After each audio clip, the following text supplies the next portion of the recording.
Today we are gathered together for the Frank Hinman Golay Lecture. Professor Golay came to Cornell in 1953 and taught economics and Asian studies here. He had a very long, distinguished career, which culminated in his becoming president of the Association of Asian Studies, or AAS, in 1984. And in Professor Golay's honor, a once every few years lecture was established in 1994.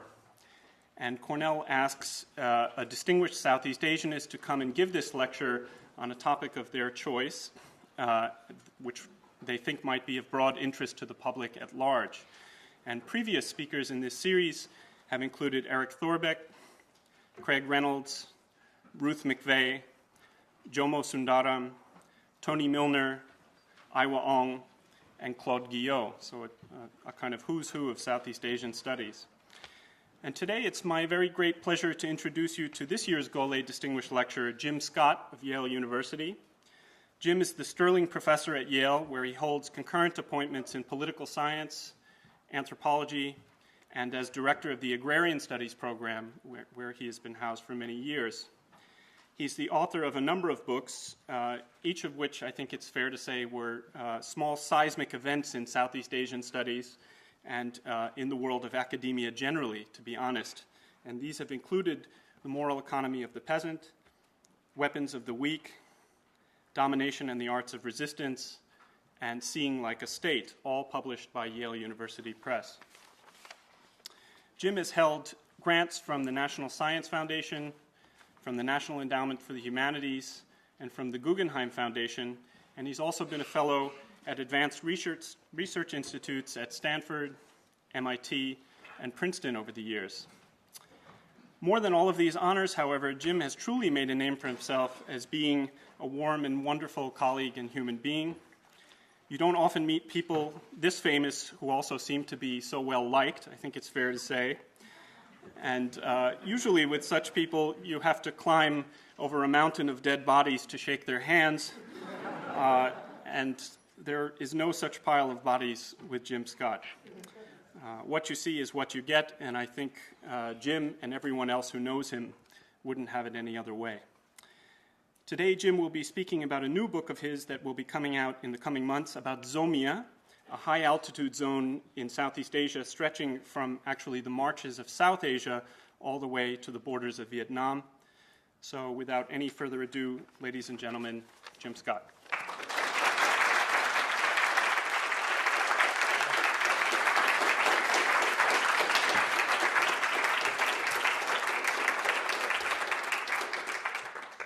Thank you, Eric, for that generous introduction, especially the remarks about the body count.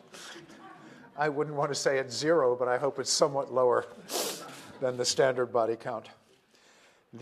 I want to begin my talk with the closing phrases of Pierre Closter's great work, La Société contre l'État, the last two sentences in particular, and I quote, "It is said that the history of peoples who have a history is the history of class struggle.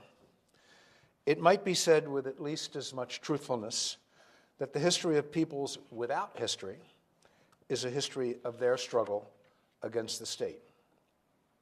End quote.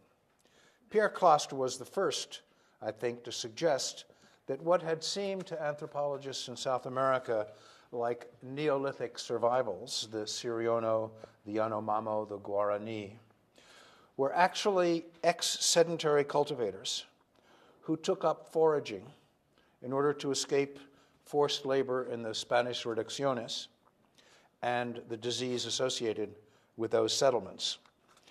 And that, Closter pointed out, they devised social structures to prevent states from arising among them, strong chiefs in particular. He echoed Owen Lattimore and many others who have understood that nomadic pastoralism, for example, is not an earlier subsistence form, but a secondary adaptation to sedentary agriculture, an adaptation by tax and state-shy ex-cultivators. I hope with my argument today to please the ghost of Pierre Closter.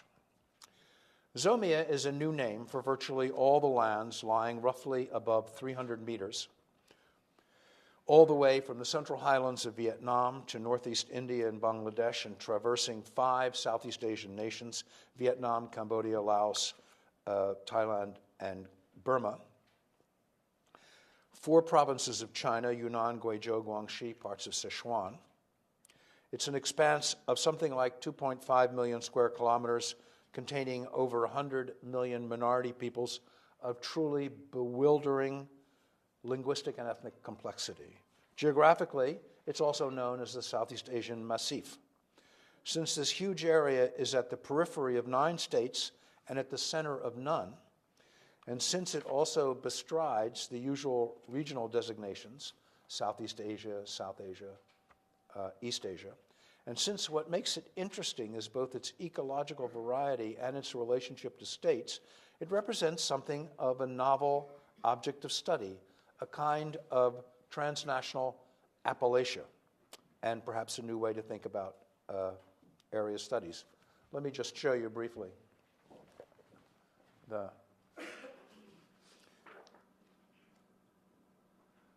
roughly the area in white's the area I'm talking about. And the term Zomia is not my idea, but the idea of Willem van Chendel, a Dutch scholar.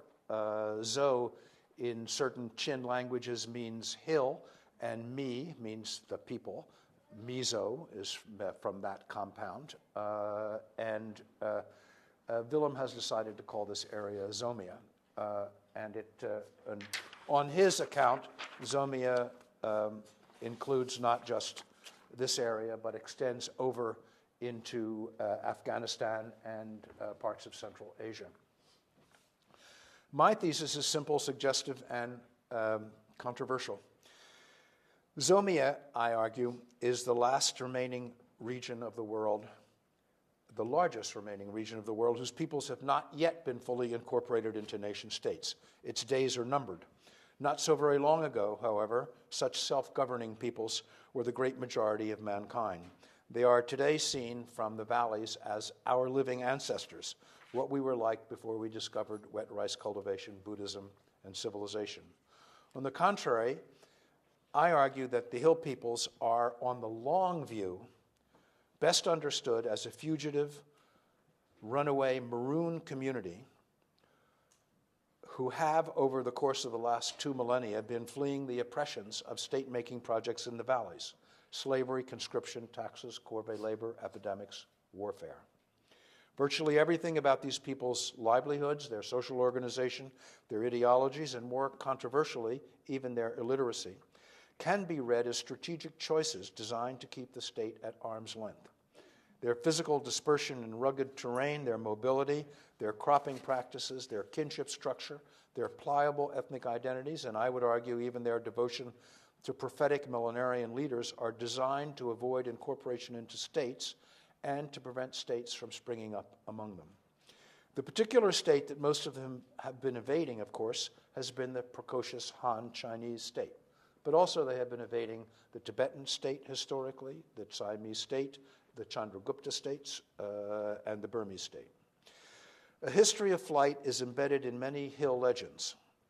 The documentary record, though somewhat speculative before 1400, is clear enough after that, including the frequent military campaigns against hill peoples under the Ming and Qing dynasties, and culminating in the unprecedented uprisings in southwestern China in mid-19th century that left millions seeking refuge. The flight from both Burmese, Thai, and Tibetan slave-raiding states is also amply documented. This way of looking at the area I would call Zomia is novel in several ways. There's a huge literature on state-making, of course, contemporary and historical, that pays virtually no attention to its obverse, that is to say, the history of deliberate and reactive statelessness. This is the history of the people who got away, if you like, and state-making cannot be understood apart from it. It's also what makes it something of an anarchist history. This account would, if I were even more ambitious, bring together the histories of all peoples extruded by coercive state-making and unfree labor systems, Gypsies, Cossacks, Inuit, the polyglot tribes made up of refugees from the Spanish Reducciones in the New World and the Philippines, fugitive slave communities, the marsh Arabs, the San Bushmen, and so on. These areas constitute what Stuart Schwartz has called shatter zones, areas where people who've been running away from state-making projects have accumulated, and it accounts for the tremendous ethnic and linguistic diversity. And one can find on almost every continent shatter zones of this kind. In fact, Richard White's book, The Middle Ground, is an account of such a shatter zone in the Great Lakes region. The argument also reverses much of the received wisdom about primitivism generally. Pastoralism, foraging, shifting cultivation, segmentary lineage systems are often a secondary adaptation, a kind of self-barbarianization adopted by peoples who have strategically chosen their location, their subsistence, and their social structure with state evasion in mind as a political choice. Again, over the long run, and by long run I mean 1,500 to 2,000 years.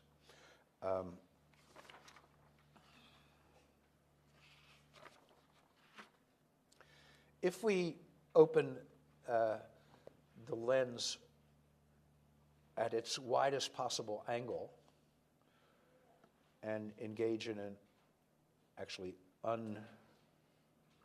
unexcusable fast forward, Homo sapiens has been around, Homo sapiens sapiens has been around for 200,000 years. In Southeast Asia, Homo sapiens sapiens has been around for perhaps 60,000 years maximum. Sedentary grain agriculture has been around for about 8,000 years. The small states of Southeast Asia arose roughly 3,000 years ago. Sedentary agriculture is a necessary but not sufficient condition for state formation. Only sedentary agriculture creates the concentration of people and production that makes state formation normally possible. One can have sedentary agriculture without states. One can also have occasionally states without sedentary agriculture, but this usually occurs when the states occupy crucial choke points on some important trade route, as Malacca would have represented. Most of human experience, therefore, has been an experience of statelessness. The states that arose early in Southeast Asia controlled a minuscule portion of the globe. The lands outside these early states, whether in Southeast Asia or elsewhere, were considered fiscally sterile.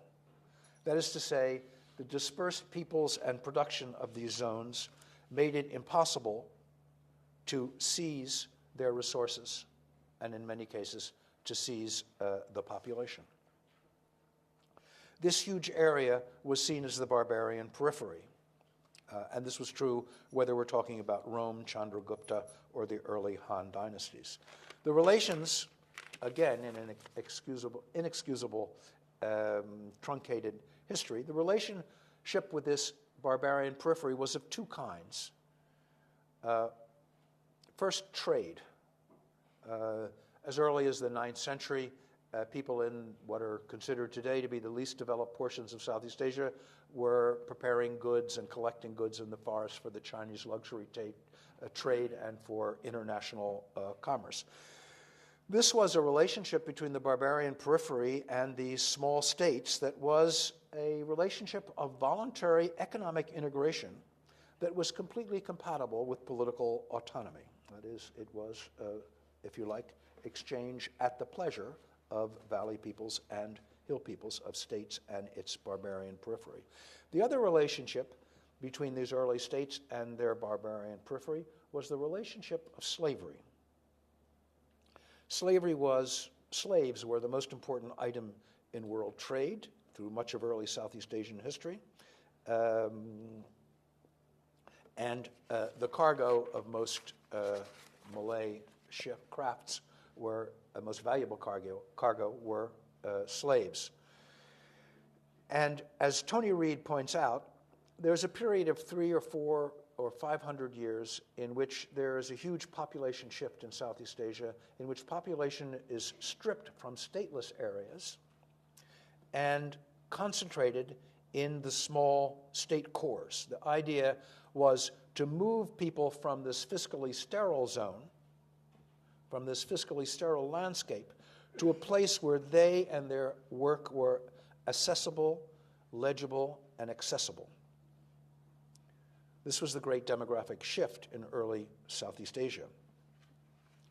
These early grain-based states were actually quite small as a matter of the portion of the landscape that they occupied, but they were militarily strong because they were able to concentrate grain and population in a small area.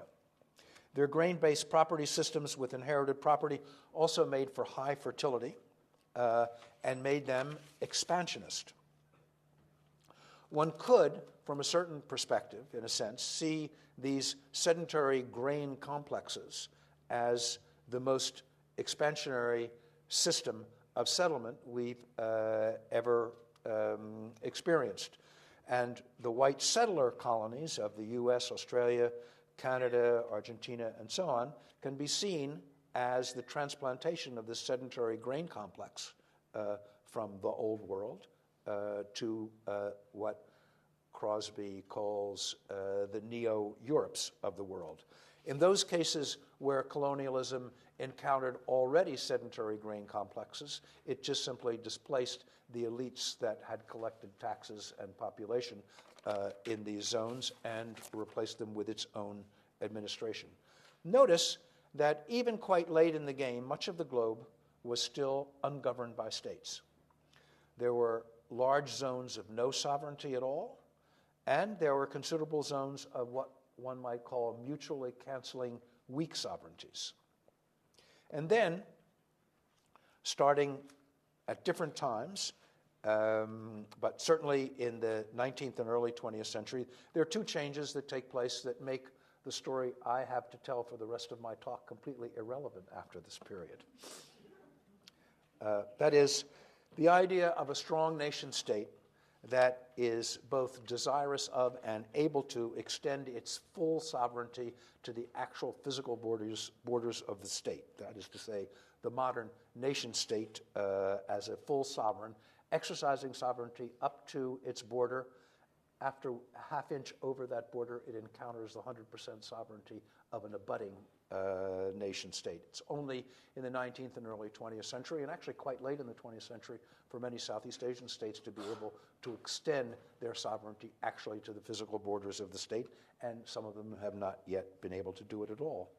The second change is that this barbarian periphery, which was seen as uninteresting and fiscally sterile, turned out to be of great importance for mature capitalism.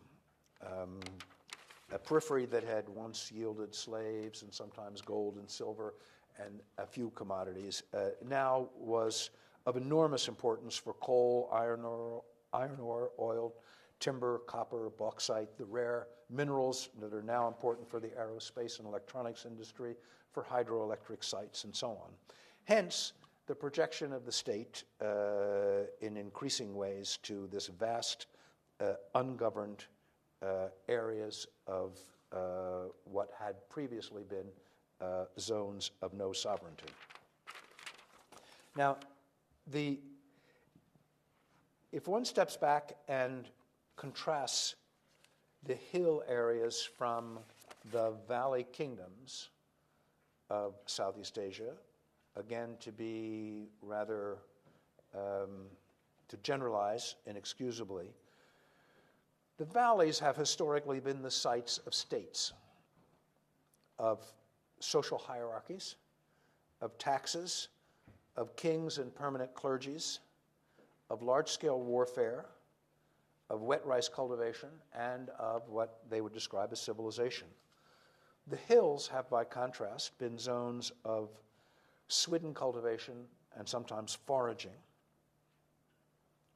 of no permanent states, episodic states from time to time that tend to be transient, of population dispersal rather than concentration, of relative egalitarianism, of a great cultural variety, and of no permanent political or clerical establishment that is tax collecting. The paradox, this is, in a sense, the most striking social geographical division in Southeast Asia and cultural division. The paradox, however, is that people have been moving back and forth over this divide in huge numbers for as long as we can tell. An oscillation. At some points, people moving toward the valley states. At some points, people moving away from the valley states. The valley states themselves are, in a sense, like shooting stars that exist for a certain period of time, are extinguished. They themselves are evanescent. But hill people have been becoming valley people. This is the familiar civilizational narrative, coming down from the hills and becoming civilized. But it was just as common until the mid-19th century for valley people to move to the hills. This is least acknowledged because the hills, of course, were seen as a barbarian periphery. They were seen as our living ancestors, what we were like, as I said, before we discovered wet rice Buddhism and civilization. For the Vietnamese and for many of the Thais, to go to the hills is not just a trip up to a higher altitude, but it's a trip back in history. It's a visit to what the Thais or Vietnamese were assumed to be like before they became lowland civilized founders of states.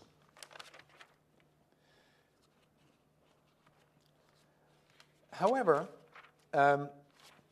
the idea that people would voluntarily, if you like, leave the valleys for the hills is something that fits very, very poorly into this civilizational narrative.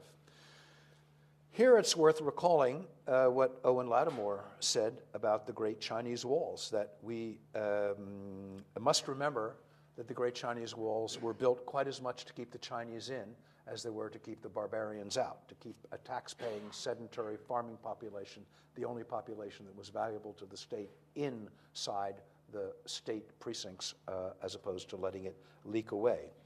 And yet, despite this movement back and forth, there's always been a bright line between hills and valleys. This is something that was noticed by Fernand Braudel in his Mediterranean World, and here I quote his fairly outrageous statement along these lines. He wrote, quote, "The great waves of civilization, even the longest and most persistent, which may spread over great distances in the horizontal plane, but are powerless to move vertically when faced with an obstacle of several hundred meters." Paul Wheatley wrote in much the same spirit that in Southeast Asia, the Sanskritic tongue was stilled to silence at 500 meters. Ibn Khaldun said that Arabs could conquer areas as long as they were on flat land, but they were powerless when they came to mountains and when they came to extensive deserts. Paul Moose observed, and I think I have the quote correct, I haven't written it down here perfectly, but he said something like, the Kin civilizational adventure ended at the high buttresses of the Annamite Cordillera, that is to say, at the foothills of the Annamite chain of mountains. The kind of relationship that I'm talking about between hills and valleys is also captured, I think, in a way that's suggestive by Ernest Gellner in his Saints of the Atlas when he describes what he calls marginal tribalism. And let me quote him. "Marginal tribalism is the type of tribal society which exists at the edge of non-tribal societies. It arises from the fact that the inconveniences of submission make it attractive to withdraw from political authority, and the balance of power, the nature of mountainous or desert terrain make it feasible. Such tribalism is politically marginal. It knows what it rejects." My argument is not, however, that civilizations find it impossible to climb hills, but rather that people climb hills in order to get away from civilizations, or more precisely, to get away from certain forms of states. If we see Zomia, this highland area, from a 2,000-year perspective, I think we can see it as being largely peopled by populations who have moved to the hills in response to state-making projects in the valley. People who have been fleeing taxes, conscription, also political and religious dissent, people fleeing famines and disease that are particularly associated with the crowding and monocropping of valley rice kingdoms, desertion from armies, and so forth. This is amply documented in the Tang and Yuan dynasties. It becomes crystal clear and of relatively massive proportions under the Ming and Qing expansion into Yunnan and Guizhou and Guangxi, and one can see it continuing not only during the great mid-19th century uprisings as people move further south into the hills, but in World War II and even during the Great Leap Forward, when a number of hill peoples move across the Burmese and Thai borders in order to escape the effects of the Chinese state. That is to say, these areas are, looked at historically over a long period of time, are a shatter zone in which a process of ethnogenesis takes place in the hills. These people, by and large, were not always already immemorially there. One should see them rather, on a long view, as something like the history of the Cossacks. The Cossacks were nothing more and nothing less than runaways from European Russian serfdom. And they collected at the frontier. Depending on where they collected, they became the Don Cossacks, the Azov Cossacks, and so on. I think there were something like 16 different Cossack hosts. And there, at the frontier, they often learned the horseback habits of the Tartar. They had open property, that is to say, rangeland. They became instead of being just runaway serfs, they became at the frontier the Cossacks, mobilized later by the Tsars as military units. But they were, in a sense, a community of runaway serfs who, at the frontier, became a people. And it is that process that, looked at over a long period of time, I think makes most sense for Southeast Asia. Let me say something about the demography of the state centers in order to contrast it to the demography of the hills. The Thais have a famous proverb that everyone quotes, which goes, put vegetables in the basket, put people in the mong. Mong being the small state in Thai languages. It's a reference to the effort to concentrate manpower and agricultural production in a very small area. Let's imagine that you were a Jean-Baptiste Colbert and it was your job to design an ideal kingdom under pre-modern conditions and to design agriculture for this pre-modern kingdom. You would need to concentrate manpower and foodstuffs in a very small radius, roughly within 200 kilometers as a rule of thumb under pre-modern transportation conditions, bullock cart, oxen cart, and so on, of the palace walls. If that were your job, I believe you would try to invent something very much like irrigated wet rice cultivation. There's nothing like irrigated wet rice cultivation to concentrate manpower and production in a very small area. There are other advantages of paddy rice that are extremely important. They will seem silly at first glance, but less silly when contrasted with forms of hill agriculture. Paddy rice is, of course, a grain that grows above ground. Most of it gets ripe at roughly the same time. If the tax collector or the army want your rice, all they have to do is turn up when it's ripe and they can have it all. Or if they decide they don't like you, they can burn your crop. Or if you've already gathered it and have it in the granaries, they can simply confiscate the supplies that you have in your granary. Unhusked paddy rice, stores quite well, can be transported relatively long distances, and has a relatively high value per unit weight and volume, which makes its transportation rather economical. For this reason, rice cores tended to produce states in Southeast Asia. If there was a large rice core, it might produce a large state. Not necessarily, but it might. If it was a small rice core, it might produce a small state. This was a necessary but not sufficient condition generally for the production of states.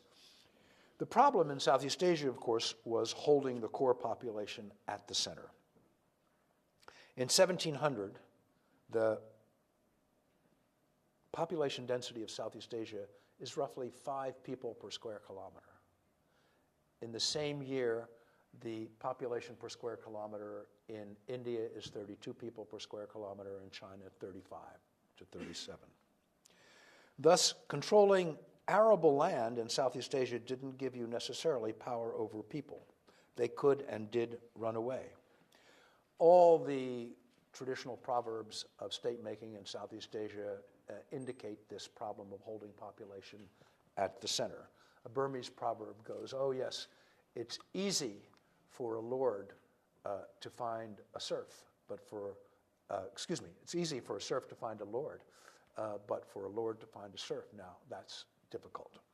A Thai proverb that goes, in a house with many servants, the doors may be safely left open. In a house with few servants, the doors must be shut. So the Thais developed, among others, a system of tattooing serfs with the mark of their master so that they could be captured if they did run away and returned.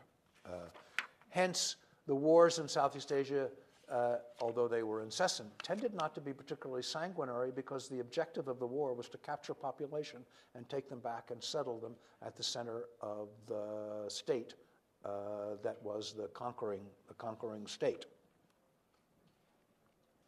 Now let me return briefly to the question of this geography of state power and the important principle that water joins and terrain, especially rugged terrain, separates. This is the principle on which Brodell's The Mediterranean World is written, essentially. The idea of the Mediterranean world is one large cultural zone because of the ease of communication across the Mediterranean. It's the principle that lies behind Tony Reed's great 2 volumes on the Sunda Shelf and Southeast Asian civilizations. In fact, Sunda Shelf is actually a quieter body of water than the Mediterranean, and therefore joins people even more effectively than the Mediterranean did. There are striking facts that illustrate this. In 1800, it said that it was faster to go from Southampton, England by ship to the Cape of Good Hope than it was to go overland by stagecoach from London to Edinburgh. You get some sense for the lack of friction and the ease of movement. And you could take a lot more, of course, in a ship bottom than you could in a stagecoach. In 1951, the first units of the People's Liberation Army, Chinese People's Liberation Army, enter Lhasa. And it turns out that very quickly they're starving and grain has to be sent to them. And 3,000 tons of rice are shipped to them. And the rice is shipped by ship from Guangdong all the way to Calcutta. This is 1951. Then up by railroad through what's now Bangladesh to the edge of Sikkim. And then in 16 days on mule and horses into Lhasa. So even in 1951, it was completely inconceivable to move that kind of bulk of rice except by water. In this respect, our standard maps of Southeast Asia are completely misleading. That is to say, 300 miles over easy water is in every sense that matters much closer than 20 miles over rugged mountain terrain. What we need, in a sense, are what I would call friction of distance or friction of terrain maps, in which the unit of measurement would be a day's walk, a day's ox cart ride, or a day's sailing by a small boat. I have an inadequate representation of this By the way, I forgot this. It's worth showing that except for Canton and a couple of very small exceptions, all the classical states of Southeast Asia are near or on bodies of water where transportation across water is easy and simple, or at the coast. What I've done here is to take a small Thai kingdom, Munyang, that's on the Thai-Burma border, and the dotted lines represent each concentric dotted line represents a day's walk under the assumption that the terrain was completely flat like a pancake. So this would be 1 day's walk, 2 days' walk, and 3 days' walk. And then correcting for the actual terrain and the ruggedness, according to the formula Waldo Tobler's hiker function, one can see how far one can go in 1 day, 2 days, and 3 days, depending on which route one takes. It gives you some indication anyway of the differences between a terrain that is easy to move across, if it were possible to also correct this for the quantity of goods shipped, and also give you a map that would include what if this were water under pre-modern conditions. It would be, the differences would be even more striking. If we had maps that stretched the terrain of rugged mountains and swamps and marshes that are difficult to move across, and vastly shrink the terrain of flat plains and easy water, calm seas, navigable rivers, it would be a very strange map to our eyes, but it would be a much more successful map if we were interested in the actual contact and exchange between people. We were interested in the trade and cultural influence, if we were interested in linguistic and religious integration, not necessarily political integration, but linguistic and religious integration. And of course, in just this way, the Greek world of the Aegean was united across water in the same way as a single cultural but politically fragmented area. And so was the Malay world, with Malay elites moving between Jambi, Palembang, Malacca, and so on, as conditions suited them. And it's why all the great states of Southeast Asia were either in Burma, were on the Irrawaddy, or the Chindwin, or the Setaung, or the Chao Phraya, or the Mekong, or the Tonle Sap. Angkor is an arm of the Mekong, and the Red River of classical Vietnam. The exception that proves the rule in Southeast Asia is the Salween, or Thanh Nguyen, or New River. And the reason why it only produced a small state at its estuary is because it runs through a gorge for almost all of its passage, and there are not the alluvial plains that would create a kind of rice core.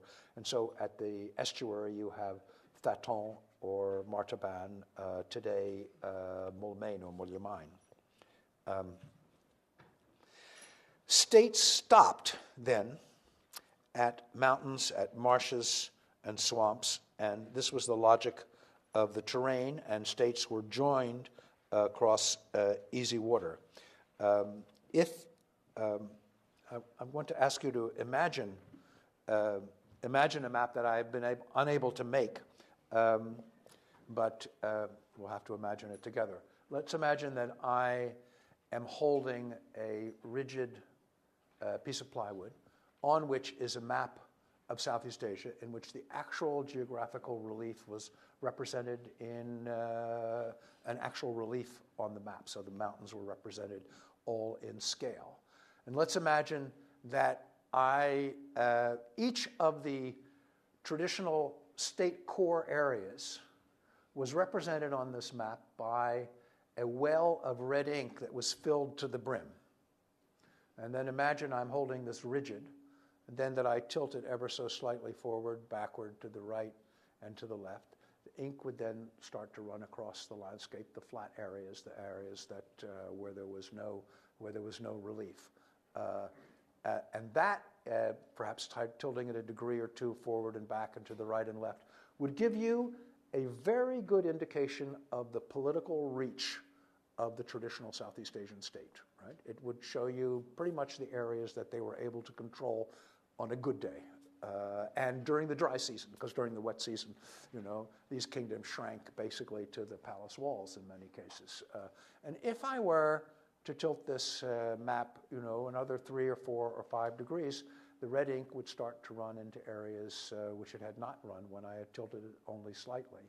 And that would give you an indication, roughly, I think, of the degree of exertion it would take for a state. The degrees of tilt, if you like, would give you some indication of the difficulty with which a state was able to exert control over certain areas. Very tenuous, took more manpower, took more punitive expeditions, and so on. Now, before I say more about Zomia, let me tendentiously characterize the agriculture of the hills. And in this respect, let's imagine that you are an anti-Colbert. That is to say, you've been hired by hill people to design a form of agriculture and social organization that will be state repelling, that will resist state incorporation. I think that the first thing you would do is to fall in love with the root crops. Taro, yam, sweet potato, potatoes. My candidate for all-time champion escape cultivar is cassava or manioc. In fact, a kind of New World cultivar that spreads quite rapidly in the Old World. Cassava can be planted almost anytime, anywhere. It grows with relatively little care. It's actually unobtrusive. It can be planted in little plots here and there, interspersed with either uncultivated land or other cultivars. It ripens in less than a year, but it can be left in the ground for up to another 2 years and be perfectly good to eat. That is to say, if the state wants your cassava, it's going to have to dig it up tuber by tuber, just like you do. And when it digs it up, it has a cartload full of tubers. It's not worth very much and doesn't do very well for very long out of the ground unless it's made into tapioca flour. This is something, the tremendous value of root crops in preventing confiscation and thwarting states was noticed by Friedrich the Great at the siege of Philipsburg as a young man, when he noticed that the people of Philipsburg were able to withstand the siege for a long time because they grew potatoes rather than wheat. And he then persuaded, as to say forced, the Prussian population to switch from wheat to potatoes, because potatoes couldn't be confiscated, and the military population that he needed as a basis for what was, after all, not a very populous state, could stay in place because they could come back after the battle had passed and dig up the potatoes for the evening's meal, and they were never, in a sense, scattered and dispersed by having their whole year's food supply confiscated at one blow or burnt out by in this sense, forms of root crops have tremendous escape value. One can, and I've tried to work this out, rank crops in a rough and ready way by their relative escape value, how easily they can be confiscated and how easily they escape state appropriation. Maize, which is, of course, another New World crop brought by the Portuguese in the 16th century, that actually spread quite rapidly. Within 50 years, it could be found in many, many places. And Peter Boomgaard argues that the places where maize especially took hold were highland areas, and in exactly that zone where hill rice that was unirrigated could no longer grow, but maize would grow. It gave people, he argues, another 1,500 feet of running room up the watershed and gave them a major crop which they could then use for their major food supply further away from the valley kingdoms, further away from conscription, further away from taxes, and so on. It, of course, then allowed later lowland populations to move into the hills with this cultivar as well. It should be added. Swiddening generally is a form of state-resistant agriculture. That is to say, the fields are moved from time to time. So, in fact, a cadastral survey that wanted to locate cultivated fields would find it rather difficult to do this on a consistent basis. Maps would be out of date very quickly. Most Swiddens support probably 20 to 30 and sometimes many more different crops at the same time. And all of these crops are of different maturities, different qualities, different capacities to be stored, and so on. And imagine, in a sense, the impossible problem faced by a tax collector of a population that grows 30, 40 different crops, all of which ripen at different times and have different values. The population itself, since Swidden villages often move to take advantage of new land, the population itself is fugitive. Their capital costs for moving for a Swiddening population are quite low. Of course, hunting and gathering and foraging are the ultimate state-repelling subsistence strategies, but Swiddening is, in fact, an almost impossible or almost intractable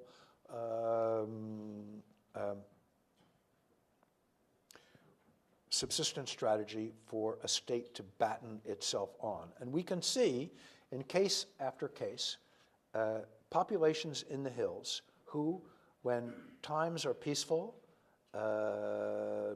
times of easy economic exchange and trade, often move toward more sedentary crops, including irrigated wet rice. And when the pressure increases on them, they're often Swiddening already. They move almost entirely to Swiddens and sometimes move from Swiddening to foraging, so that the best way to understand hill populations as having a portfolio of subsistence strategies, kind of concertina fashion that can be expanded and contracted depending on the conditions they face with nearby states. I don't have time to argue it today, but I would argue that in the hills they have also developed what I would call a state-repelling social structure. That is to say, the capacity to split into fission into small segmentary lineages and disperse across the landscape, social structures that are capable of almost endless forms of disaggregation and reformulation. This pattern of fissioning and of creation of daughter villages and the way in which conflict in hill villages is often dealt with simply a division of the village or a move of the village to a new area, and this is eminently suited to the mobility and fissioning that allows them to move out of the way of states. Ernest Gellner observed this in the context of the Berber populations, and he invented what he thought ought to be the motto of these Berbers, which was the motto, "Divide that ye be not ruled." A nice play on words of divide and rule. The idea that if one was capable of fissioning into smaller and smaller groups, these are called in the Middle East by people who are looking at this from a state perspective as jellyfish tribes. Sort of touch them and they disintegrate. And I would argue that there are a whole series of social forms in which, and one can, the people on the hills, of course, have different relationships to states. And those peoples who have historically been small, atomized, and so on, have escaped social structure in a definitive and striking and fairly comprehensive way. And those populations that are intermediate populations that sometimes create little statelets that exist for a certain time have less in the way of these escape social structures. Finally, let me suggest something that is a possible extension of this argument that may very well be a bridge too far, but since it's in the same spirit, I suggest it. Without much in the way of evidence, I might add. I think I have evidence for the agriculture, but this... so throughout Southeast Asia, in the hills of Zomia, it's not quite universal, but it's strikingly common that hill peoples have a story about how they once had writing and lost it. And the story takes either of two forms. Either the form of profligacy and carelessness. Some of these stories go, we wrote our characters on animal hide and the cow ate it. Or we were making our swidden and it got burned up. Or other stories are about treachery and betrayal. The older brother ran away with the book, with the characters. The Chinese showed us the back of the slate with no characters and kept the front of the slate where the characters were from us. And some of these stories among the Mien and the Hmong are stories that not only did we once have writing, but we also had wet rice, we grew wet rice, and we had kings. We were valley cultivators. And many hill peoples have legends about how they were valley people and then came to the hills or were forced to come to the hills. I think these stories ought to be perhaps taken far more seriously than they have been. They're taken as a story about envy of valley civilization and the effects of stigmatization of their illiteracy. But it seems completely reasonable to imagine that the Mien Yao, or the Hmong Miao, who were in north of the Yangtze River during the Great Han expansion, it's clear that they were sedentary cultivators. It's clear that they had quite strong concentrations of populations. Living among and between people who did have literacy, and remember, in those days, literacy would have been restricted to a tiny, tiny minority of the population. It's completely conceivable that they had a small literate minority. When, however, most, of course, of the Mien and the Miao, when the Han kingdom expanded, most of them stayed where they were and were absorbed and eventually lost their separate identity as Hmong or Mien, but some people moved away. And this process occurred actually several times, with some being absorbed and some moving away. I think it's completely plausible to imagine that when these populations were moving to the hills and away from valley kingdoms, first of all, they were no longer part of an imperial system in which there were offices and honor and status to be gathered by being literate.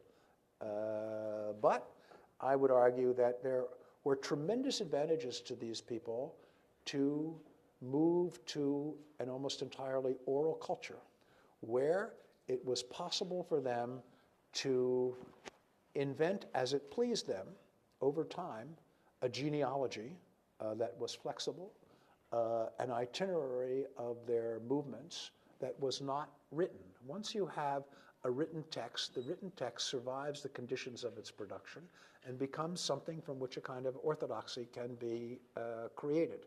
And you can measure in a rough and ready way deviations from this or text. But if you don't have an or text, then your bards can drop elements out of the story, add new elements, and so on. And some peoples in the hills are famous for having virtually no genealogies, let alone elaborate ones. And others, you can tell over time that these genealogies have been manipulated in order to make a connection with a kingdom that's next to them, or next with another group that's next to them. And we do have examples of literacy disappearing as well. Literacy disappears in the Greek world The Greeks are literate in Linear B, is lost for 400 to 500 years until 700 BC. And it's this period when the great sort of oral classics of the Iliad and the Odyssey come to us as oral tales. There's nothing written, and it's a time when cities are destroyed and there's a great disorder in the Peloponnesus.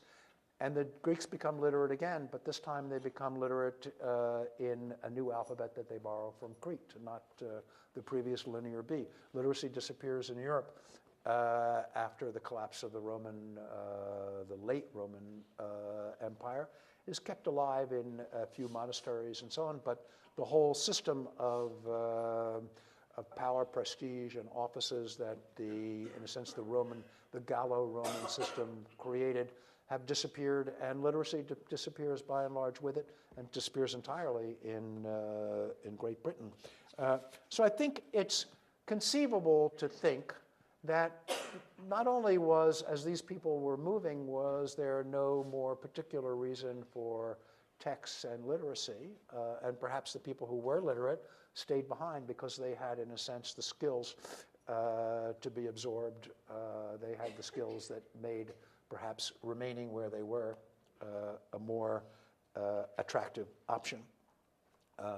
But I think it's plausible to at least entertain that the possibility that not only are the location of these people, the form of agriculture that they practice, the form of social structure that they developed, not only are these seen in the long run as political adaptations to distance them from state-making projects in the valleys, but that their orality and the absence of written languages was also an adaptation. And to close, if as Brodel says, that these are a people without history, it may be because they've chosen not to have a history. Or you could say that they have just as much history as they need or want, and no more. Finally, it's worth noting that virtually all their characteristics, those that mark them out from the valley point of view as primitive or barbarian, namely their physical dispersal, their simplified social organization, the absence of permanent rulers, shifting cultivation, illiteracy, living in remote, inaccessible places, and the fact that they have, by and large, not adapted the lowland religions, that these are best understood, perhaps, as strategic adaptations, as a political positioning vis-a-vis valley states, and not some primordial condition. Thank you.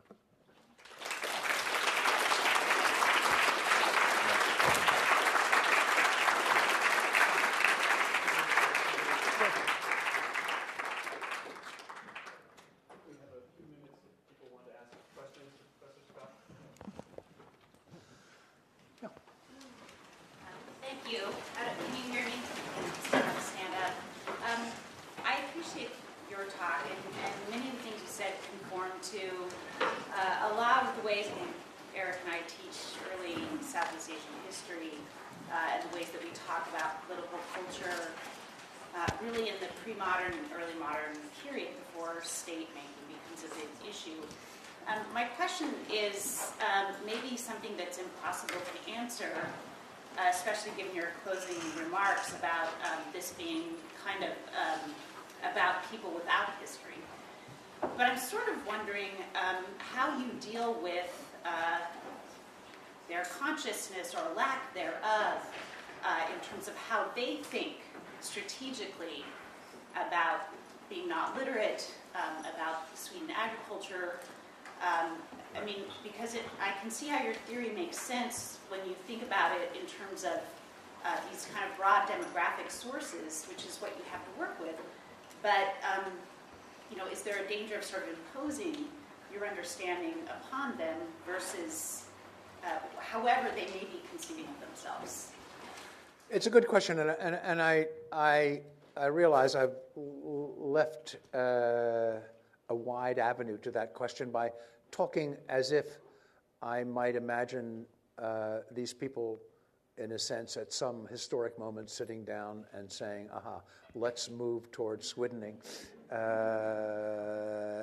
because it's a state-escaping strategy. And I certainly don't mean that at all.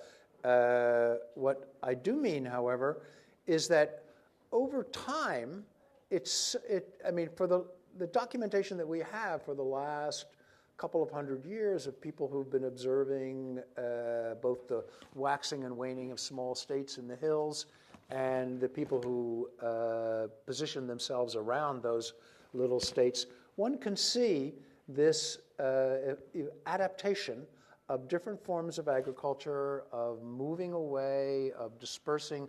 One can see it in a sense in a micro setting in the hills being played out as if people are most often people, as I said, have a kind of portfolio of subsistence strategies, and they adjust those depending on the relative advantages of one or another, including vis-a-vis state appropriation and the possibility of losing their crops or being burned out and so on. And one can see people in Guizhou and Yunnan as the power not only of the Han state but other states in the area increased historically, moving further into the hills, moving toward more foraging, more Swedening, and so on. And from the outside, it looks as if this is, in a sense, a strategic adjustment of subsistence strategies vis-a-vis state appropriation. And that's the way I'm reading it. I'm reading it historically. It turns out, of course, that in the hills, there are places where Swedening just makes more sense in pure economic terms. There's no doubt about that. On the other hand, wherever you have perennial water, you can make wet rice cultivation if you want to. And there are people in the highlands of the Philippines, there are people in the highlands of Vietnam, and so on, who have terraces way, way, way back in the hills. So it's not as if, I think people have thought that Swedening is the only way to cultivate the hills, when in fact, any perennial stream, any small valley, and with the possibility of terracing, it's possible to grow wet rice almost anywhere in highland Southeast Asia. So the question is, why do people do one thing more than another, and why do they switch from one to another over time? And it seems to me that the switching correlates. The person who's done this well is Leif Janssen, who works on the Lahu or Lizu in northern Thailand, and he shows, the Mien, excuse me, and he shows people moving back and forth between these strategies pretty carefully over time. Yeah. Hi. What's up? I was thinking during your talk, I kept thinking about contemporary developments, because it seems, what we read in the newspaper all the time in a region not far from yours, right, Afghanistan, Pakistan, what we hear a story, which may be an erroneous story, but a story as if it's, the mountain coming to create a state and moving towards the valleys, right? I mean, that's the news every day now, right? Getting closer to the valleys. Now, it could be, of course, we have history, state makers are always trying to recruit new groups of people by claiming to be their representatives, right? So, I mean, maybe it's just those who claim to represent those, but are in fact not mountain people at all. But I wonder, is it possible that maybe today we're witnessing those who had no history and had no state, finding it increasingly difficult to escape state-making. Certainly drone attacks suggest that it's, hard to escape state-making now, and that, they may be then moving towards stateness and towards trying to bring states there and elsewhere. There's a huge difference between Southeast Asia and, let's say, the Mongolian frontier or Afghanistan, in the sense that, for Ibn Khaldun and Toynbee and so on, this pattern of the nomadic pastoralists sweeping down from the ranges and from the hills and conquering the Valley Kingdom is, for Ibn Khaldun, it's the renewal of civilization by a new martial people that is part of what he sees as a cycle. The Zomia happens, for perfectly good ecological reasons, to be an area in which there is no nomadic pastoralism to speak of, so that the kind of concentration of power and mobility that nomadic pastoralists make possible it simply doesn't exist in the area of Zomia, unlike the Mongolian frontier of China. So in that sense, although the people of Yunnan and Guizhou and Guangxi have been a problem of minority resistance for the Chinese state, they've never represented a military threat to the Chinese state. They've represented something of a nuisance to assimilate, a capacity to resist the imposition of control, but never a kind of military state. So that, I think, is the sort of huge difference between a nomadic pastoral frontier, which is always historically, like the Berbers and so on, a military threat, but as opposed to swidden cultivators and so on. The other thing, of course, is that once nomads, there's a Chinese proverb that you can conquer a kingdom on horseback, but to rule the kingdom you have to get off the horse. And so, Osman and the Mongols of the Yuan dynasty and so on, they're transformed into sedentary state-making people once they've conquered the kingdom. I'm not sure if I've answered your... The idea that the state now can extend its power into the hills is, and not just through drones. I mean, the reason why the story I tell makes no sense for contemporary Southeast Asia is that the huge population movement in contemporary Southeast Asia is transplanting valley people from the state cores to the periphery of the country, the Vietnamese moving and displacing and engulfing lots of hill peoples along the Chinese border, the transmigration in Indonesia, the Thai movement to the hills, same in northeastern India, in which Hindu populations moving to the hills because of land scarcity in the valley. And these are done both for strategic military reasons, to put a population that's considered to be more loyal and more reliable in the hills, but it's also done because of the search for land and economic opportunity on a voluntary basis as well. Yes? I worked with the Aka, and actually we met years ago in Amsterdam. I have a lot of comments on this, and I think if you look at the Aka case, there is clear evidence in their own oral history that they had, or they claim they had wet rice terraces in the past.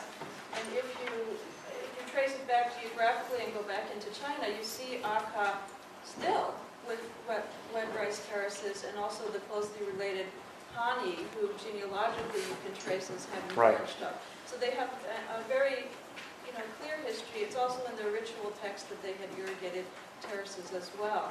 And in terms of the choice issue, like who's doing the choosing, is it just you reading it into it? But you can see individuals actually selecting for example, I gave a man money to be able to make an irrigated terrace, and he never did, because he and I kept thinking, well, it's so logical to have, more food supply and so forth, and that never happened.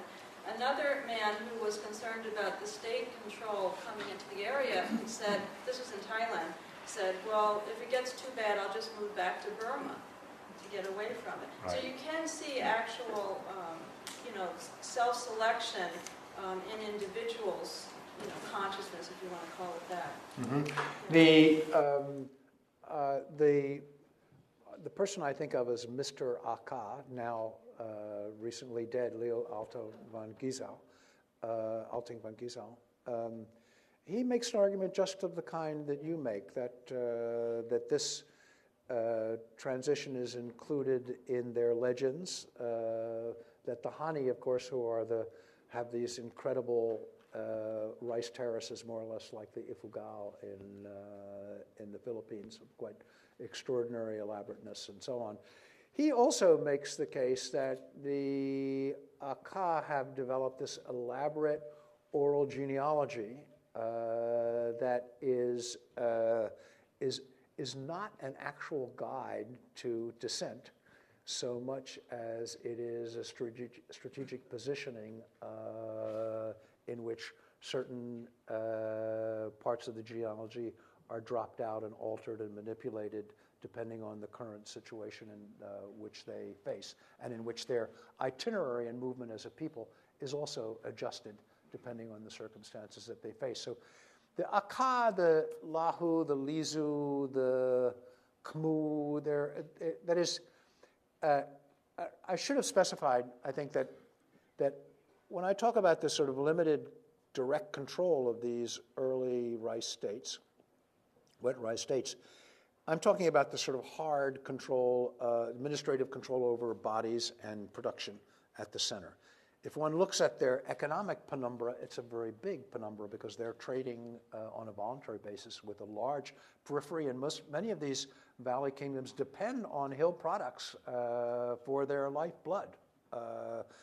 And their symbolic penumbra, that is to say, in the hills, if you go to the hills, the thing that strikes you is not the story I've been telling, but the way in which visions of valley authority are extremely powerful. Regalia, a series of, the Mien have documents, right, purporting to be an imperial order that allows them to roam the forests as they like. And that is to say, the only images of extra village authority that are alive in the hills are ones that come from valley symbolism, except that it's almost never possible to institute these in an effective way because of the demography and social situation in the hills. So if you're after the symbolic power of the valley kingdoms, then you can find it everywhere in the hills, so that there's the palace in Mandalay, the Shan, small-scale rulers, have copies of the Mandalay palace on a sort of miniature scale, and an ambitious Kachin village chief who doesn't rule much more than a couple hundred yards outside his village has, and in turn, a much more miniature vision of the Shan palace. And so it's imitation and copies all the way down in more miniaturized forms. But the idea, I suppose, without knowing much about it, the idea that the way in which certain kinds of titles circulated in Europe long after the Holy Roman Empire had disappeared, but which came from the sort of aura of this now non-existent state system, it's something like that appears to be operating in the hills. Yeah.